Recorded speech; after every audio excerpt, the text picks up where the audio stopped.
ሰላም ጤና ይስጥልኝ የፍሪ ፕሬስ ቻናል ተመልካቾቻችን እንደምን አላችሁ? መልካም ሞላ ነኝ። የአማራ ፋኖ ብሔራዊ ንቅናቄ ምስረታውን ጥር 9 ይፋ ማድረጉ ይታወሳል።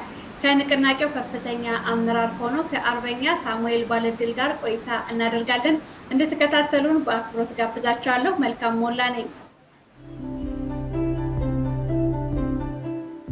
አርበኛ ሳሙኤል ፈቃደኛ ስለሆንክ ከልብ አመሰግናለሁ። እንዴት ነህ? እንደምን አለ? እግዚአብሔር ይመስገን። እኔም አመሰግናለሁ። ደህና ነኝ። በጣም አመሰግናለሁ። እንግዲህ አፋብን የብዙዎች ጥያቄ ሆኖ የትግሉን የሚደግፉም የሁሉም ጥያቄ ሆኖ የአማራ አንድነት መመስረት በጉጉት ሲጠበቅ ነበር፣ ይፋ ሆኗል። ይህን ድርጅት ስላዋለዳችሁልን፣ በትግልም ስላላችሁ፣ የአማራ አንገት ቀና እንዲል በዱር በገደሉ እየተዋደቃችሁ ስላላችሁ ከልብ እናመሰግናለን። በቀጥታ ወደ ጥያቄ ነው የማልፈው። አርበኛ ሳሚ፣ እንግዲህ የአፋብን መመስረት በአንተም ሆነ በህዝቡና በሰራዊቱ የፈጠረው ስሜት ምን ይመስላል? በዚህ እንጀምር። አመሰግናለሁ። እንግዲህ የአፋብን አማራ ፋኖ ብሔራዊ ንቅናቄ ድርጅታችን ምስረታ ህዝባችንም በሰራዊታችንም ላይ ይሄ ነው የሚባል በቃልም ለመግለጽ ጭምር ከባድ የሆነ ደስታ ተስፋን ይዞ መጥቷል። ምክንያቱም ከአሁን በፊት እንደ አማራ በተለይ በዚህ የትጥቅ ትግል አንድና ብቸኛ ሁሉንም አማራ የሚያሰባስብ ለአማራም ላይ ኢትዮጵያም ተስፋ የሚሆን ድርጅት ተመስርቶ ተሰርቶ አያውቅም። በተለይ ትክክለኛ የሆኑ የአማራ ኮዞችና ጥያቄዎችን ይዞ ከዚህም አንጻር አሁን ድርጅታችን ከዚህ 2-3 ዓመት የትጥቅ ትግል ፍትጊያ እና ቆይታ በኋላ ወደዚህ አንድ አማራዊ ድርጅት ምስረታ መብቃቱ ህዝቡን በጣም አስደስቶታል። ሰራዊቱን የመታገል የመዋጋት ስነልቦናውን እጅጉን ከፍ አድርጎታል። እንደኔ እንደ አንድ ኃላፊነት እንደተጣለበት በታሪክ አጋጣሚ እንደው በመሪነት ደረጃ ተቀምጦ ይህንን ኃላፊነት እንዲወጣ ስራም ኃላፊነትም እንደተሰጠው አንድ አባል አንድ ታጋይ በጣም እድለኛ ነኝ እላለሁ። ኃላፊነቴንም በአግባቡ ተወጥቻለሁ እላለሁ። እንግዲህ ዓላማችን ግብ ለማድረስ የማሸነፊያ ቁልፍ ጉዳዩ በአንድነትና በጥንካሬ በጋራ ዓላማን እንዲሁም ለዓላማ በመታመን ጠላታችን መግቢያ ቀዳዳ በማሳጣት በአንድነትና በህብረት ማለት ነው የተባበረ ብርቱ ክንዳችን መተማመኛ ኃይሉ ላይ ማሳረፍ ትልቁ ለዓላማችን መሳካት ዋነኛውና ወሳኙ ነገር ነው። ለዚህም የአማራ አንድ መሪ ድርጅት ተፈጥሯል። ስለዚህ በዚህ ጊዜ በዚህ ታሪክ አጋጣሚ እዚህ ላይ በመገኘቴ በጣም ደስተኛ ነኝ። ከዚህም በኋላ ህዝቡም ትግሉም የሚጠብቅብንን ስራ ለመስራት ይሄ ፍላጎት ካለው ይሄ ደስታ ስሜት ካለው ህዝብና ሰራዊት ጋር ሆኖ ለውጤት በጣም በተሻለ ሁኔታ በተሻለ ደስታ እንተጋለን ማለት ፈልጋለሁ። አመሰግናለሁ አርበኛ ሳሙኤል። እንግዲህ ወደ ብልጽግና እጅ እየሰጡ ከሚገቡ አንዳንድ ፋኖዎች አንጻር የፋኖ ወታደራዊ አቅም እንደተዳከመ አድርገው የሚያስቡ አሉና የፋኖ ወታደራዊ አቅም ያለበት ደረጃ ምን ይመስላል? እንግዲህ ለብልጽግና እጅ የሰጡ ኃይሎች ምናልባት ምን ይዛችሁ ገባችሁ ሲባሉ ይሄን ይዘን ገባን እኛ ብቻ ነበርን ቢሉ የሚገርም አይደለም።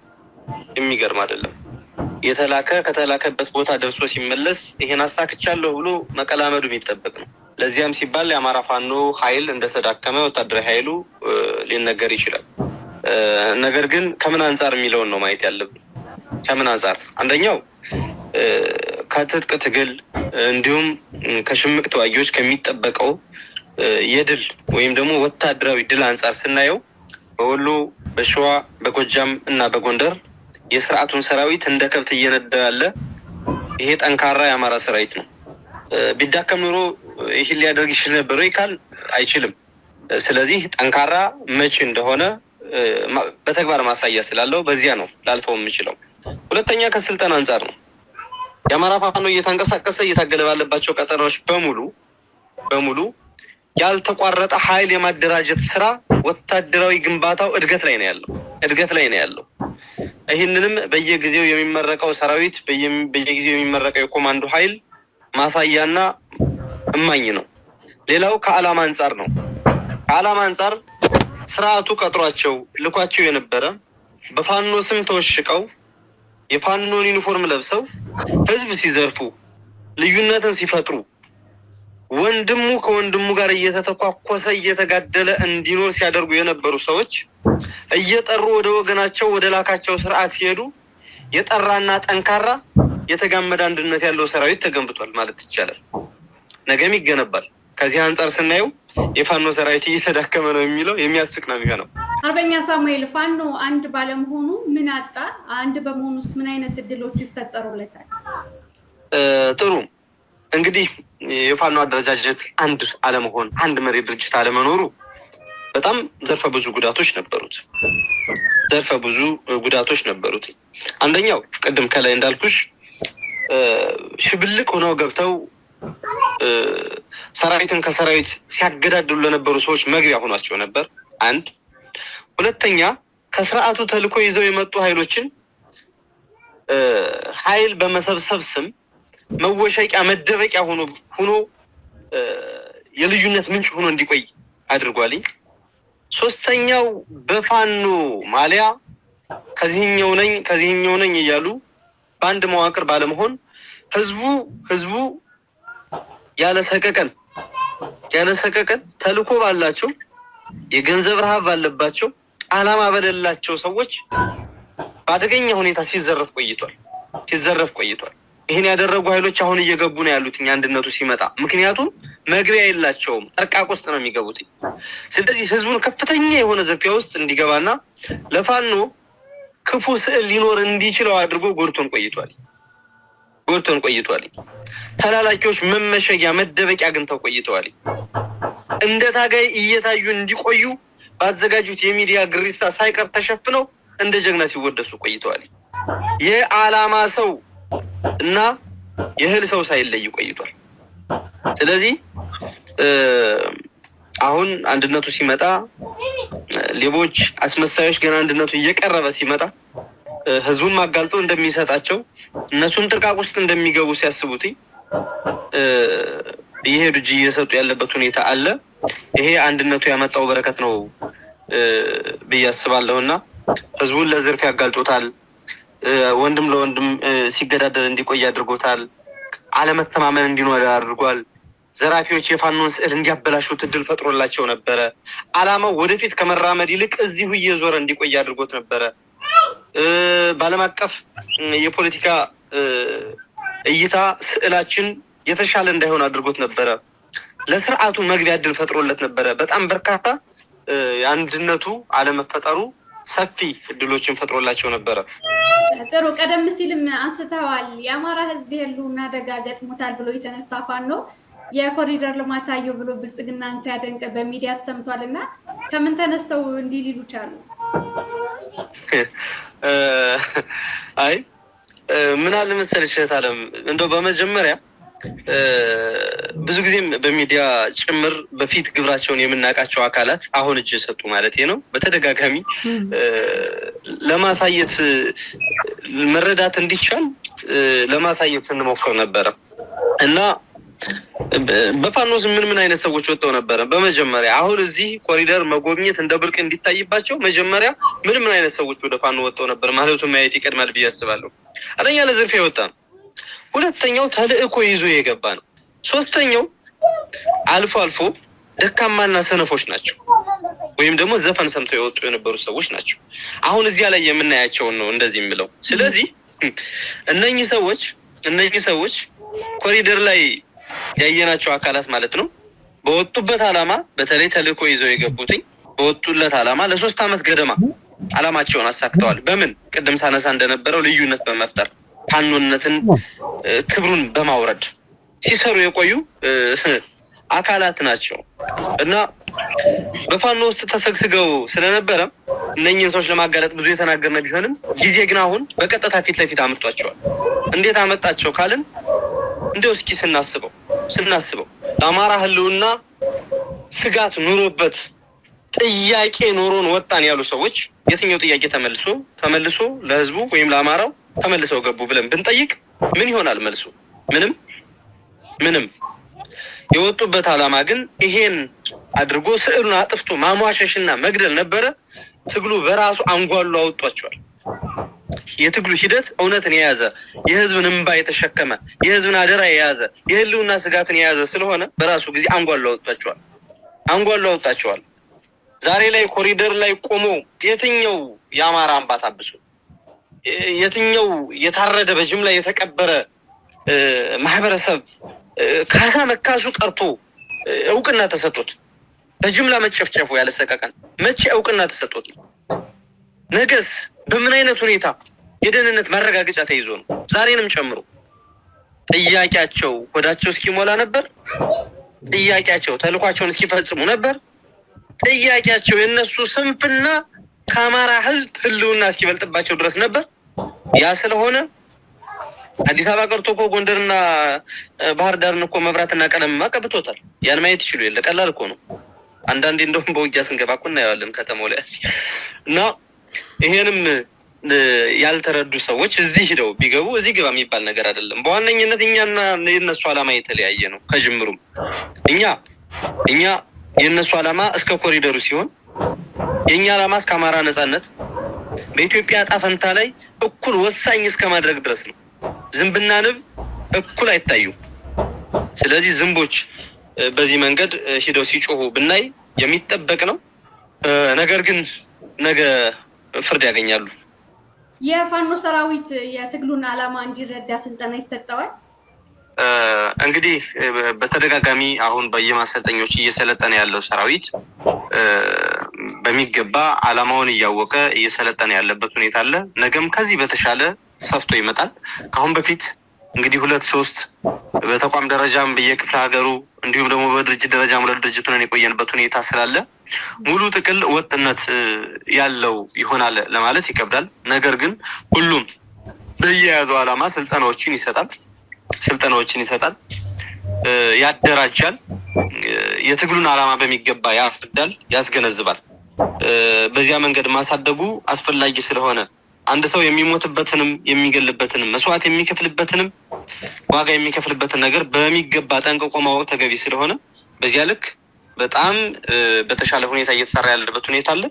አሁንም ተጠናክሮ ወጥና አንድ አማራዊ በሆነ ማንዋል እየሰለጠነ የሚሄድበት እድል ከፊቱ ስላለ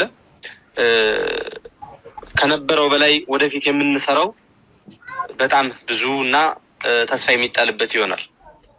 አመሰግናለሁ አርበኛ ሳሙኤል። ወደ ተከታዩ ጥያቄ ልለፍ። እንግዲህ ሰሞኑን ብልጽግና አጀንዳ አድርጎ የያዘው በተለይም የፋኖን ስም ያጠፋልኛል በሚል ፋኖ የኢትዮጵያን ብሔራዊ ጥቅም አሳልፎ ይሰጣል ሲል ይከሰዋል፣ ይወነጅሏል እና ይህንን እንዴት ታየዋለህ? ከጅምሩ አገዛዙ ህዝቡ ላይ ሙሉ ህዝቡ ላይ ያለውን እግረኛ ሰራዊት ከነ አየር ኃይል ከነ ታንከኛ ከነ ኮማንዶ ሳይቀር ለተከታታይ 6 ዓመታት ያዘመተ ጨፍጫፊ ስርዓት ከነጭራሹ ስለ ሀገር ብሔራዊ ጥቅም የማውራት ሞራል አለው ወይ ነው? ለምን ያክል ጊዜ ነው ህዝቡ ላይ ታንክ እያዘነበ ያለው? ያለውን አየር ኃይል የት ላይ ነው እየተጠቀመው ያለው? ህዝቡ ላይ ነው፣ ማህበረሰቡ ላይ ነው፣ ንጹሃኑ ላይ ነው። አንዴ በአማራ ያለ ረፍት ለአመታት፣ አንዴ በትግራይ ያለ ረፍት በህዝብ ላይ ጄኖሳይድ የሚፈጽም ጨፍጫፊ ስርዓት ስለ ሀገር ብሔራዊ ጥቅም የማውራት ሞራል አለው ወይ ነው? በእኔ እምነት የለውም። ሀገር ማለት ሰው የሌለበት ሀገር አይደለም። ምድረ በዳ ተራራ ብቻ እኮ አይደለም። ህዝብ ነው፣ ሰው ነው፣ ማህበረሰብ ነው፣ ባህል ነው፣ ቋንቋ ነው፣ እሴት ነው፣ አስተሳሰብ ነው። በየትኛው አስተሳሰብ በየትኛው አይዲዮሎጂ ነው ስለ ብሔራዊ ጥቅም ሊያወራ የሚችለው? አይችልም። ሲቀጥል የፋኖ ኃይል የወጣበት ዋነኛ ዓላማ ምን ሆነና ነው የሀገሪቱን ብሔራዊ ጥቅም አሳልፎ የሚሰጠው? ለማንስ ነው የሚሰጠው? በምንስ መንገድ ነው የሚሰጠው? አሁን ያለበት አሁናዊ ሁኔታ የህዝቡን የህልውና ስጋት ቀልብሶ ለኢትዮጵያ ተስፋ የሚሆን ኃይል ሆኖ ከመውጣት ውጪ የህዝቡን ወይም ደግሞ የሀገሪቱን ብሔራዊ ጥቅም አሳልፎ ለመስጠት አስቻይ ሁኔታ ሳለ ወይ? ያን ያክል የሞራል ዝቅጠት ላይ ቢደርስ እንኳን አስቻይ ሁኔታ አለ ወይ ብንል የለም። እንደው ከምንስ አንፃር እንዲህ ይላል ብለሽ ታስቢያለሽ? ምንስ ማሳያዎች ኖረው? ይሄንን ስንል ይሄ ስርዓት ምናልባትም ተራ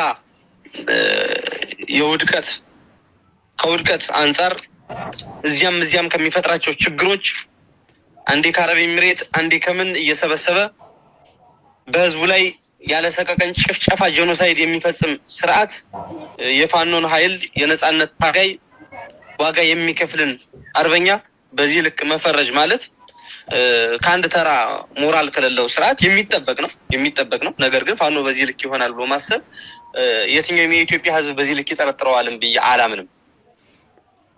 እውነት ነው፣ ልክ ብላል። እኔም የኢትዮጵያ ህዝብ ይህንን አጀንዳ ይቀበሏል ብዬ አላስብም። ፋኖ የኢትዮጵያን ብሔራዊ ጥቅም አሳልፎ ይሰጣል የሚል ጥርጣሬ እንደማይገባውም ተስፋ አለኝ።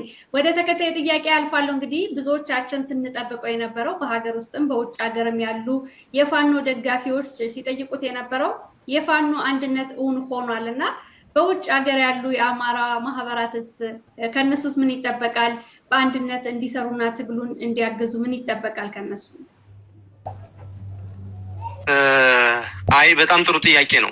ምናልባት በፋኖ ኃይል ውስጥ በተለይ በቀደመው 2-3 ዓመታት በጣም ትልቅ ችግር የሆነብን በውጭ ያለው ኃይል አንድ አለመሆን አንደኛ ከፍላጎት አንፃር፣ ሁለተኛ ለየሚደግፋቸው የግል ጀግኖች ደጋፊ ሆኖ ከመቆም አንፃር በጣም ልዩነት ሲፈጥርበት የነበረበት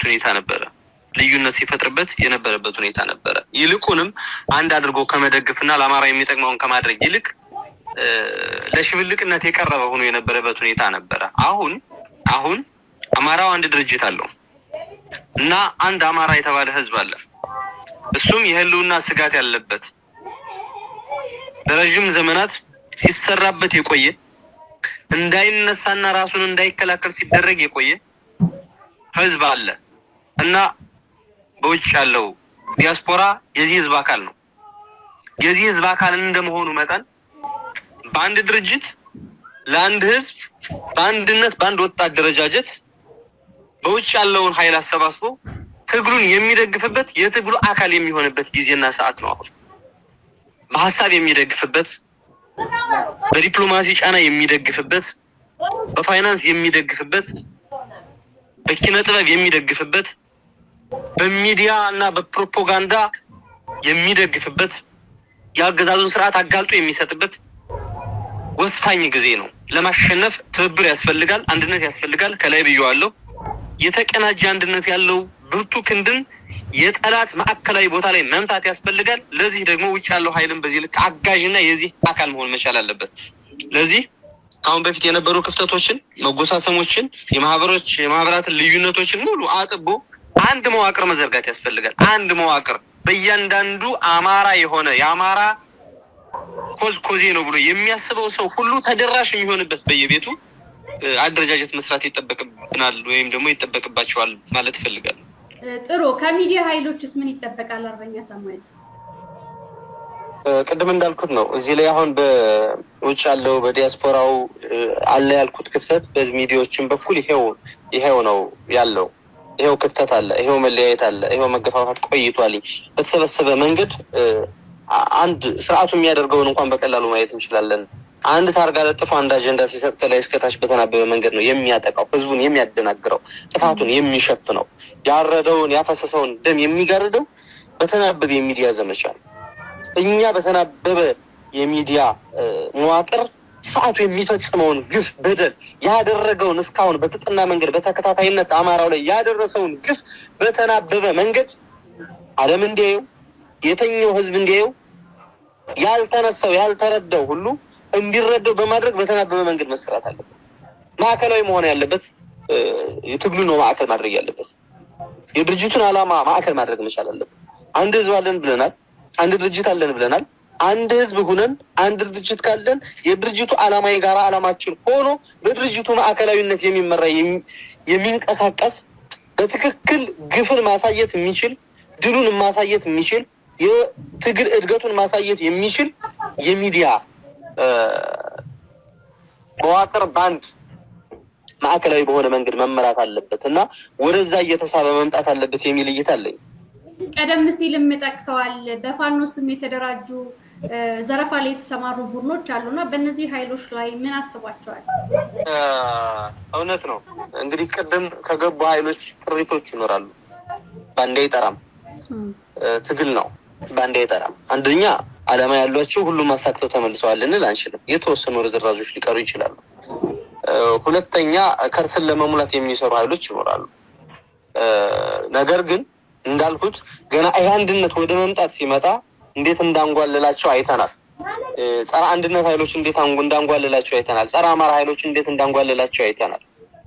አሁንም በአሰራር በአፈጻጸምና በተግባር ጸረ ህዝብ የሆኑ ህዝብን የሚዘርፉ የፋኖን ስም የለበሱ አሁን በፊት እያጠለሹ ቆይተው ሄደው መጠጊያ እንዳገኙት አሁንም ስርዓቱን መጠጊያ አድርገው የሚያደርጉ ኃይሎች አሉ።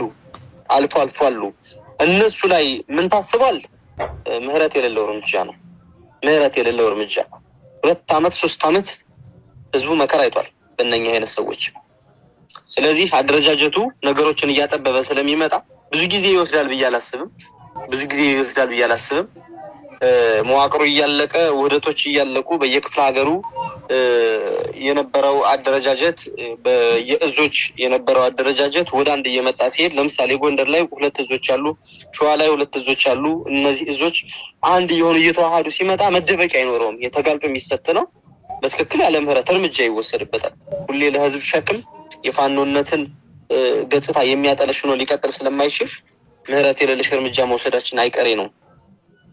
አመሰግናለሁ። አርበኛ ሳሙኤል ባለድል የፋኖ ትግል ሊያሳካው የሚፈልገው ዓላማ ምንድነው? እንግዲህ ፋኖ በተለያዩ ሚዲያዎች ሲገልጽ ለመላው ኢትዮጵያ ህዝብ ሰላምን ለማምጣት እየታገለ መሆኑን ይናገራልና ሌላው ህዝብስ አብሮ ከመታገል አንፃር ምን ማድረግ አለበት? አይጥሩ በዋነኝነት ይሄ ስርዓት የአማራ ጠላት ነው ስንል የሁሉም ኢትዮጵያዊ ጠላት ነው። ለትግራይ ህዝብ ጠላት ነው፣ ለኦሮሞ ህዝብ ጠላት ነው፣ ለአፋር ህዝብ ጠላት ነው፣ ለጋምቤላ ህዝብ ጠላት ነው፣ ለቤኒሻንጉል ጉሙዝ ህዝብ ጠላት ነው፣ ለደቡብ ለወላይታው ለሲዳሞ ህዝብ ጠላት ነው። ጠላትነቱን በተግባር በስጋ ሲገልጸው መቼና እንዴት ይገልጸዋል የሚለው ብቻ ነው ልዩነቱ። ተሳክቶለት አይሳካለትም እንጂ በዚህ ዘመን ይሄ ሁሉ ወጣት ኃይል ንብ ሆኖ በተነሳበት ዘመን አይሳካለትም እንጂ ተሳክቶለት አማራውን ቢያጠፋ ቀጣይ ስቴፕ ወደ ማን ነው የሚሄደው የሚለው ምናልባት ሲዳማው ላይ ሊሆን ይችላል፣ ምናልባት አፋሩ ሊሆን ይችላል፣ ምናልባትም ሶማሌው ሊሆን ይችላል፣ ምናልባትም ከኦሮሞ መርጦ የሆነ ኦሮሞ ሊመታ ይችላል። ስርዓቱ እንደዚህ ስለሆነ ማለት ነው ዋና ዓላማው እና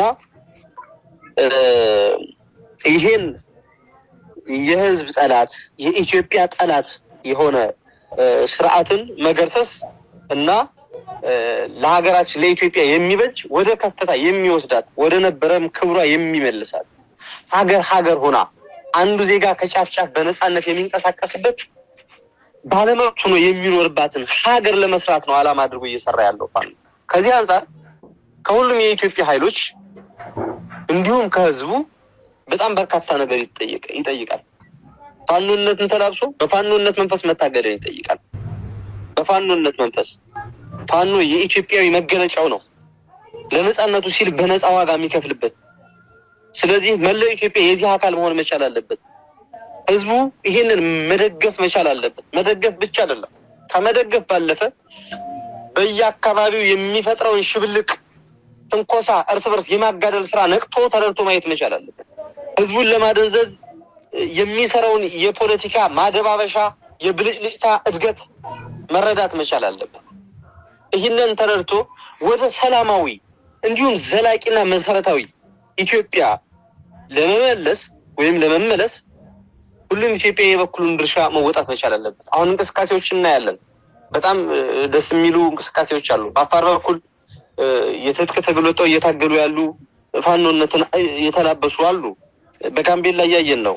በቤኒሻንጉል እያየን ነው። በሶማሌና ሌሎች እንቅስቃሴዎች አሉ። ይሄ ማለት የፋኖ ዓላማ ለመላው ኢትዮጵያ የሚጠቅም በመሰረታዊነት ዘላቂ የሆነ የሰላም እድልን የሚያመጣ ስርዓተ መንግስት መገንባት ከተፈለገ በፋኖነት መንፈስ የፋኖ የትግል አካል ሆኖ በመላው ኢትዮጵያ መነቃቃትና ወደ ትግሉ መግባት አስፈላጊ ነው የሚል ይታል። በእኔ በኩል ጥያቄዎችን ጨርሻለሁ። ማስተላለፍ የምትፈልገው መልእክት ካለ ድሉ ልስጥ። ጥሩ፣ አመሰግናለሁ።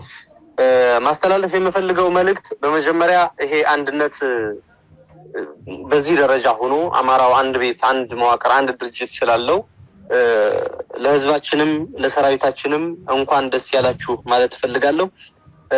እንግዲህ ይሄንን አስመልክቶ አንድነቱን አስመልክቶ የሚመጡ ድሎችን በሙሉ ያለምንም ማንገራገር መጠቀም ያስፈልጋል። ካሁን በፊት አንድነቱ ስላልተፈጠረ አንድ ስላልሆናችሁ እያለ በየቤቱ ተቀምጦ ጃምቦ የጨበጠ በየመሸታ ቤቱ የሚዘፍን ምክንያት አልባ የሆነ ወጣት አለ። እንዲሁም ደግሞ ምክንያት ኑሮት በትክክል በአግባቡ አንድነት ከሌለ ማሸነፍ አንችልም የሚል ግን ጉዳዩ የገባው ኃይል አለ። ወደዚህ የፋኖ ትግል እንዲቀላቀል በቅርቡ በሚደረጉ የስልጠና ጥሪዎች እንዲሳተፍ የዚህ አካል እንዲሆን ወደ ትግሉ እንዲቀላቀል ጥሪ ማቅረብ እፈልጋለሁ። ህዝቡ ባገኘው አጋጣሚ መለያየት ፈጥሮት ከነበረው ጉዳት ከተፈጠረበት ችግርና ጫና አሁን በአንድነት መንፈስ ወደ ተሻለ ሁኔታ እየመጣን ስላለ ይህንን አይቶ አጋዥነቱን የሁሌም አብሮነቱን የትግል ባለቤትነቱን አጠናክሮ መቀጠል አለበት የሚል መልእክት ማስተላለፍ እፈልጋለሁ። ለሌሎች የኢትዮጵያ ኃይሎች እንዲሁም ለሚዲያ አካላት በውጭ ላለው ዲያስፖራ በአንድነት መንፈስ በማዕከላዊነት ለመታገል ራሱን አዘጋጅቶ ወደ ተግባር መግባት አለበት የሚል መልእክት ማስተላለፍ እፈልጋለሁ። አመሰግናለሁ።